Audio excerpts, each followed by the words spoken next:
So I watched Black Adam. My expectations were low, but holy fuck.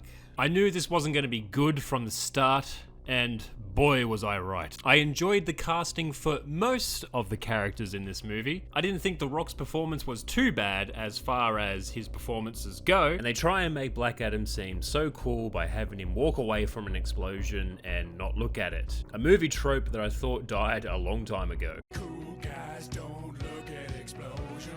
I thought Pierce Brosnan was good in the movie as well, and I think the casting for him as Dr. Fate was excellent. And I liked the inclusion of the Justice Society. I definitely enjoyed the movie more when they were on screen. I was also worried that Black Adam would be too much of a goody good guy since DC want him to be the new flagship character, unless they don't. But I think the way that the character acted throughout the movie was appropriate. He had the appropriate level of, fuck this, I'm gonna kill everybody, but at the same time, I'm not gonna kill everybody. And this single mum with her son and her brother, yeah, they're alright, so I'm not going to murder them. Now, onto the negatives. There is a ridiculous amount of slow-mo, like Spartacus Season 1 levels of slow-mo.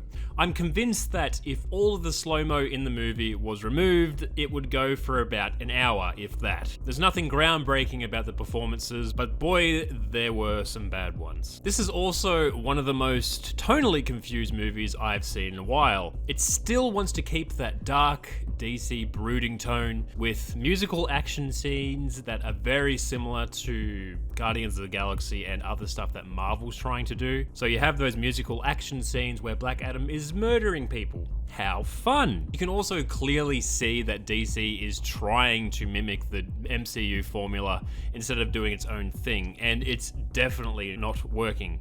Now, it feels weird for me saying this, but there is just endless action scenes in this movie, and it grows extremely tiresome. You know it's bad when I say that. There is just constant action scenes, and you lose interest the further and further and further it goes along. The main villain is very underdeveloped, and you do not care at all by the end of the movie. You do not give a shit about anything that's going on. I would definitely say that this is the perfect movie to have on in the background when you're doing something more interesting, like doing the dishes. So I don't really recommend seeing this movie, but don't always take my word for it. If it seems like it's going to be a movie that's interesting to you, go and see it. I have definitely seen some reviews and people have loved it. They love The Rock, they enjoy DC, they loved everything about this movie. So if you're someone like me who has superhero fatigue, then I definitely don't recommend checking this movie out. As always, thank you for watching and have a wonderful day.